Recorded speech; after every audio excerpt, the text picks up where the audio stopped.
Hi guys, this is going to be the tutorial, or well, kind of an experimental tutorial as well, using this super chunky yarn.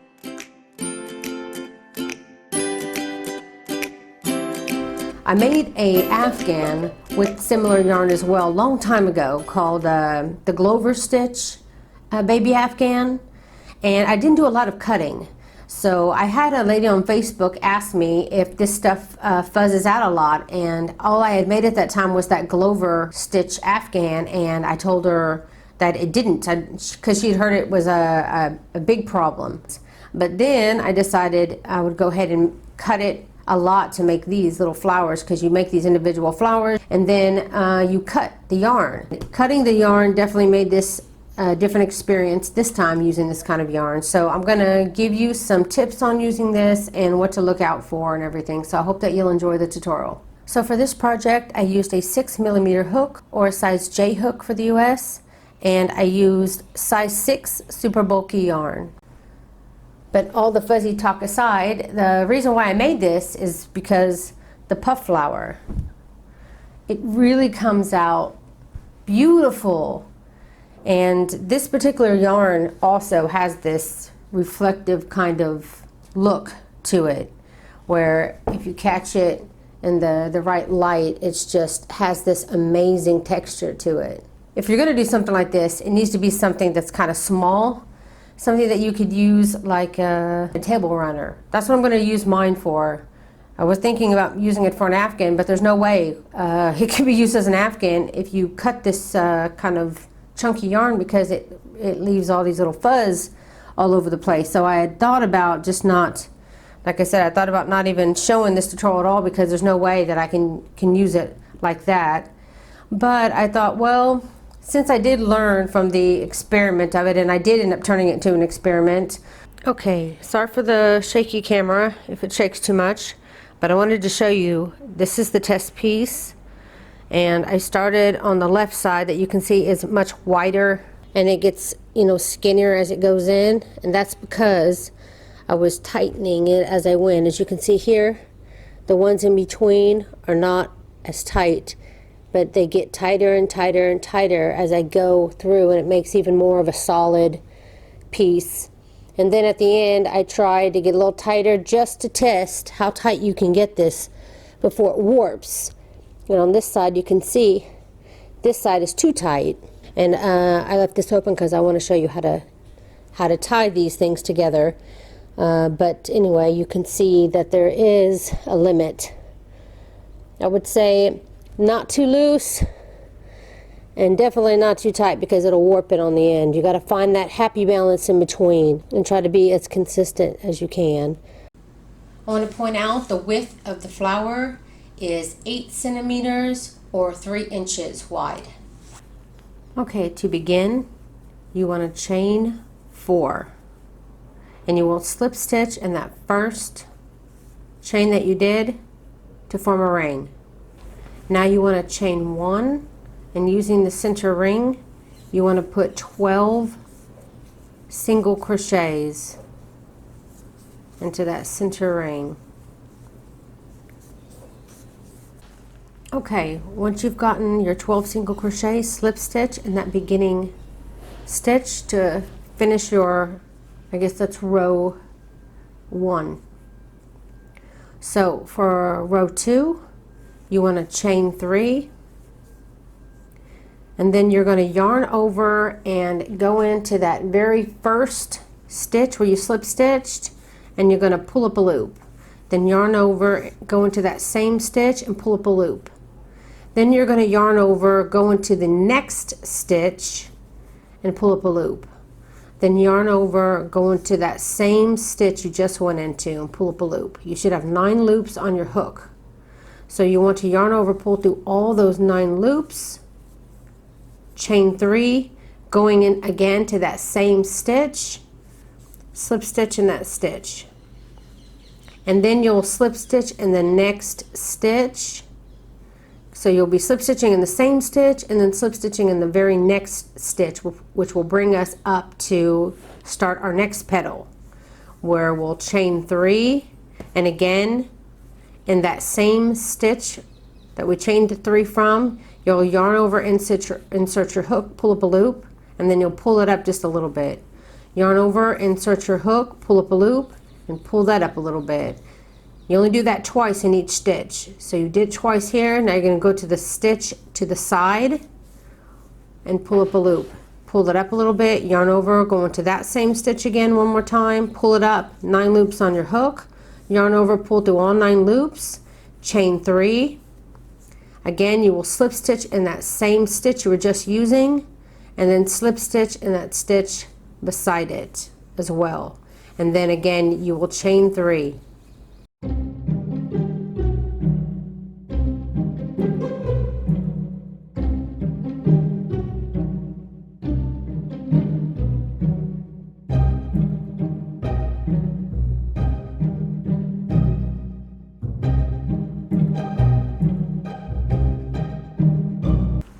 Okay, so I just did my last puff, did my chain 3 that comes after it, slip stitch. Instead of slip stitching after this very last puff inside the same stitch that we were using, I want you to go into this little stitch to the side where we first began our first stitch. By using this stitch, it kind of closes the flower there a little bit more, closes the space a little bit more. Then you'll cut your yarn, just tighten that up. And that's how you make your first flower. Your first flower will always be complete, and then you'll start your next one same exact way. And since you're going to be connecting with 2, I recommend at least getting, because once you connect it, then you're connected, and later on when your piece grows, once you connect it to your main piece, then it adds weight. So you want to make as many petals as you can before you have to do your first connection, and you want to at least have your very last petal not connected to anything. So you always want to stop a little bit ahead, and I'll show you the next one just to kind of show you what I'm talking about.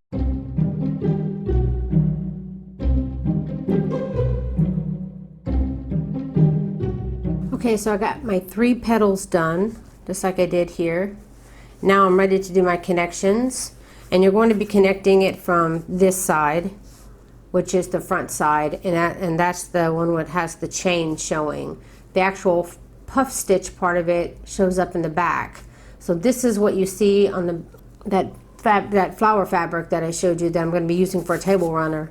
That's the puff part of the stitch. This is the front part of this stitch, but it's actually the bottom part of the material, is what I'm trying to say. Okay, so we have our 3 petals. We want to do our connection with the 4th, because we need to at least have 2 that we connect. So we have 1, 2, 3 petals done. Then we'll connect with the next 2, and that'll leave us the last petal to just finish. You don't want to do a connection on your last petal. So I'm going to start my flower, so I'll chain 3. I'm starting my flower as normal. You want to get to that point where you pull through all of your loops, and this is the part we'll do our connection. You want to grab, I guess I'm going to use these 2, so decide on the 2 you want to use. Grab up the first one. You're going to have the puff side facing you. Easily see the holes.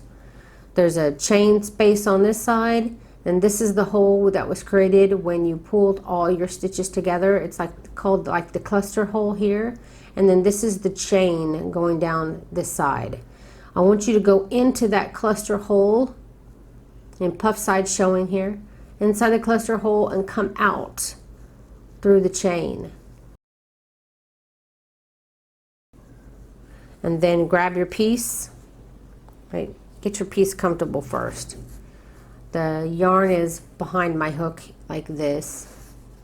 You're going to go into that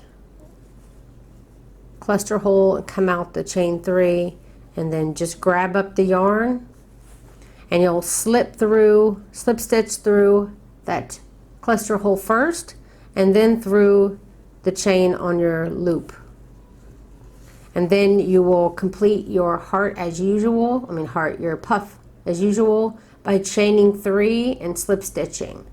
So do that now. You want to chain 3. you can just drop the other flower, go back to your flower now, and you'll slip stitch in that same stitch you always use to finish off your puff.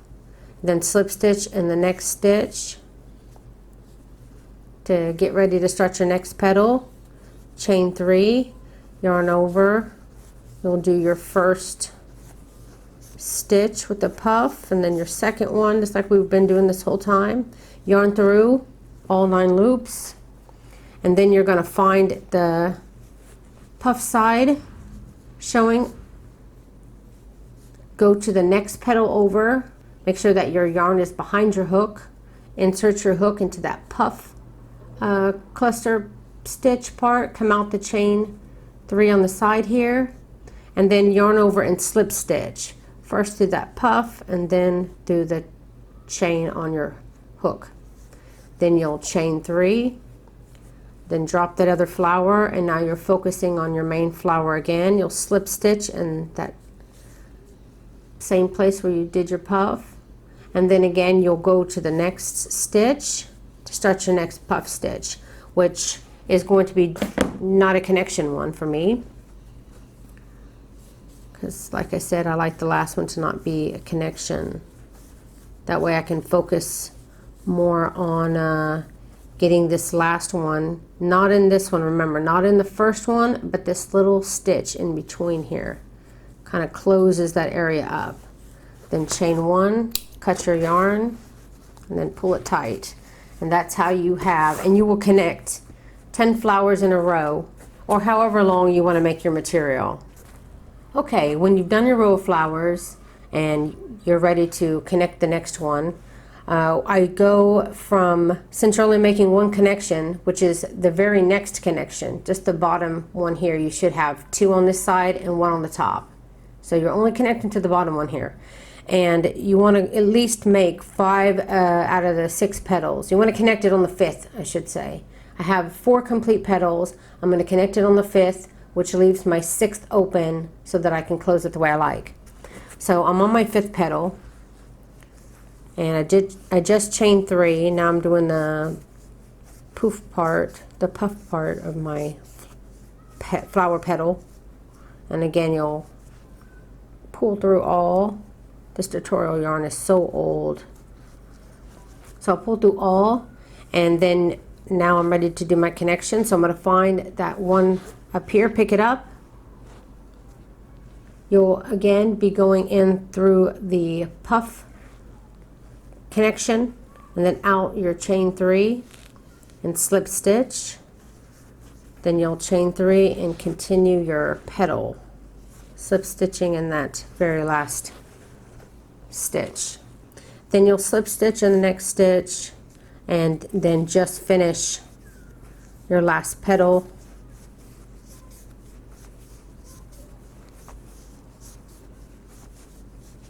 Pull through all, chain 3, and again you'll be using the stitch on the side to finish. And then you'll have your next connection. So I'm going to get my next flower then, and you're going to have a connection on 3 points, and then you'll connect every flower down your row the exact same way I'm about to show you how to do this one. And every new row you'll always start like this, and then you'll always do the next flower that way, and then you'll continue that way, and then that'll be the repeat. So remember where you're on the video here, because this is the part you'll probably want to come back to. Okay, I made my next flower, and I have 2 petals completed, and I'm on my 3rd petal.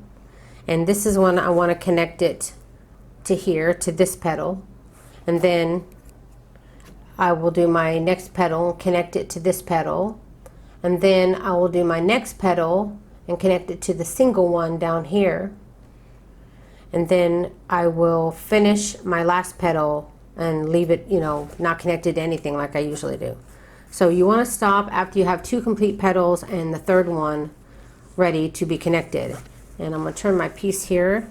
Remember, you're going in through 2 this time, so I'm going to go in through this one first and then this one, because I'm right-handed. So you're going to grab up that cluster part and then come out the chain like you've been doing, and then pull through both of those. Chain 3,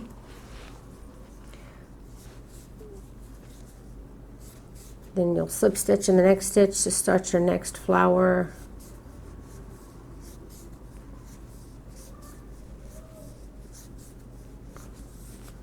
And at this point, you're going to lay it down if you need to. I need to grab this petal. Remember, yarn behind your hook. It's behind, not in front of. Go into the cluster, come out of the chain, and then slip stitch.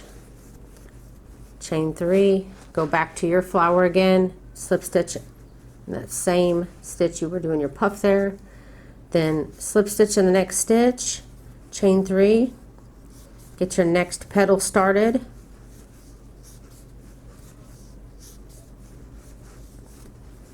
and now you want to be connecting to the bottom petal of this one, so we're going to go ahead and grab it up, go into the puff and slip stitch and do our chain, and then we're back on our flower again where we can finish. Then you'll slip stitch in the next stitch to start your final petal on this side.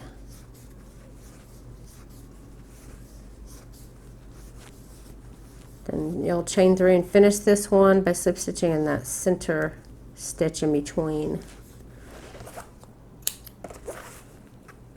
And then you'll be repeating that for all of your flowers down the way. And this is how I connected all of my flowers. I did 10 flowers up this way and 10 flowers down this way. But I also had a scarf that I made that I did 3 rows of flowers and then went down. It's called the puff flower scarf or something like that. I'll share a picture. Anyway, and you'll connect all your flowers like that. Afterwards, I had a piece of fabric that had nothing but these holes in it. And by the way, you're working from this side. The puff flower is on the back side. So you're going to be connecting it and it's going to be looking like this. Don't think it's weird when it doesn't look like that. That's the back side.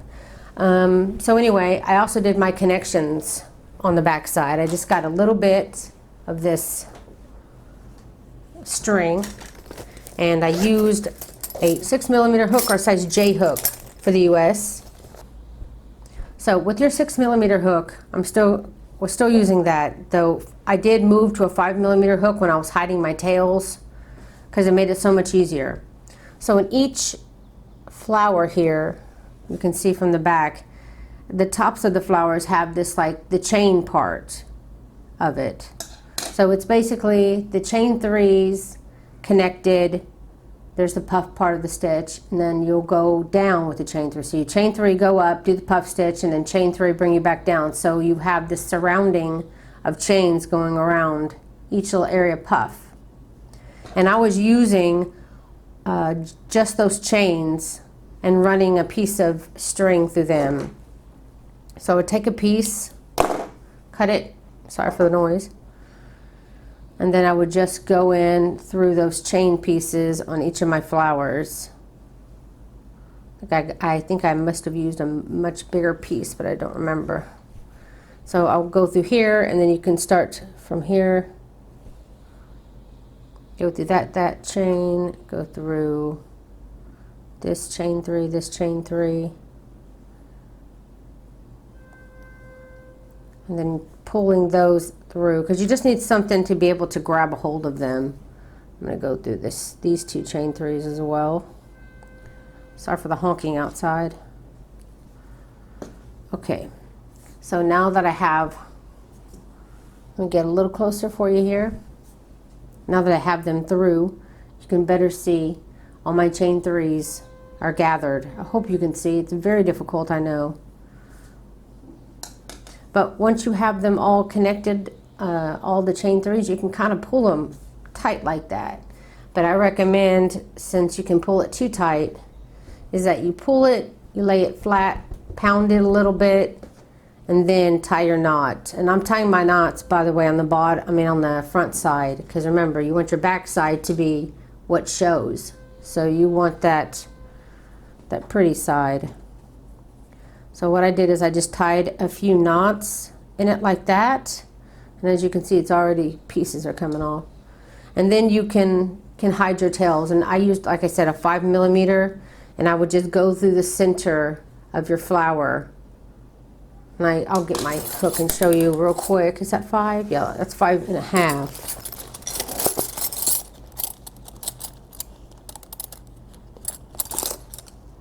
There we go, this is 5. And what I did is I would just go through the center stitches of the flower like this, and I would grab my tails and just pull them through there. Once they're in there, pull them a little bit, because you don't want to cut them too tight and then they just pull. And then you can get those ends and cut them. And that's how you can go through and hide all your tails, and you'll have quite a bit of tails that you'll need to hide. And while you hide it, you are going to get fuzzy. So it's one of those projects that I started and realized, okay, this is going to be a mess. I don't know if anybody would even want to make something like this because it's such an issue, but it's so pretty. So sometimes we labor for pieces when they're very pretty.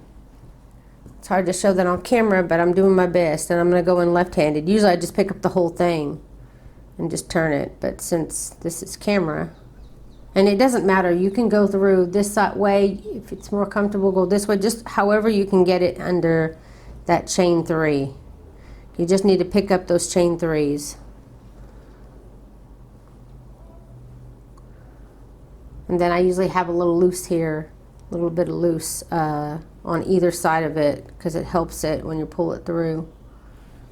I've done the hiding of a lot of tails with this material as of late.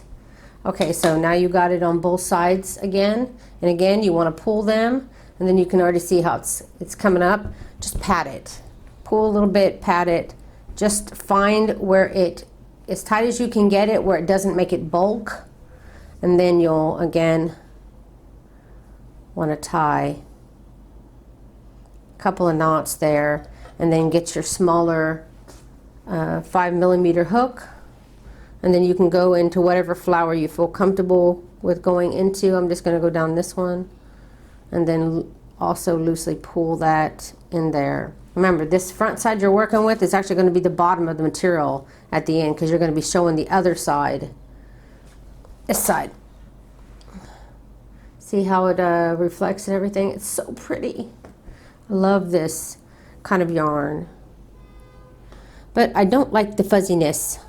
But anyway, because during my test I was testing my limits on how much I can tighten this yarn. It's kind of wider in some areas. Let me back up. I think I'm going to make a video to show you just how I tightened, so that you can see how it changed the look of it from how tight I did it here to how tight I did it here. So you can find that I found by patting it and just letting it be, itself was good, because it made this whole area here. But then I pushed the limits just to see how tight I could get it and if it would affect it. And to be honest, if you just want to do that on the outer row, it kind of creates this like ruffle effect on the end. So maybe just on these last ones, this last row of tightening all the way around, you can do a little bit tighter. Maybe just on one side here and then on this side. So you have 2 ruffle sides, and then the middle can be flat. Anyway, it's an idea. Hey guys, thank you so much for watching. If you enjoyed this tutorial and you learned something about using this super chunky yarn, then please leave a like and share this video and comment down below. It helps me out so much. And if you guys want to get notified whenever I release a new tutorial, you can click on that little bell button next to the subscribe button on my main YouTube page, and click on all notifications, and you'll always be notified whenever I release a new tutorial or something on my channel. I have a couple of groups on Facebook, one called Crochet Zone Public, which is a lot of other designers will also share what's coming out new with them. And I also have more of a private group, if you prefer that, and it's called Crochet for the Masses. I also have a community on Pinterest where I share, as long as other designers, free crochet pattern links. So if you're on Pinterest, that's a great source for you to find spam-free links to free crochet patterns. Also, I have an email list. So if you want to be notified by email, you can go down below and find the link, and you can click that and sign up for my email and always be notified that way. So that's it, guys. Thank you so much for watching.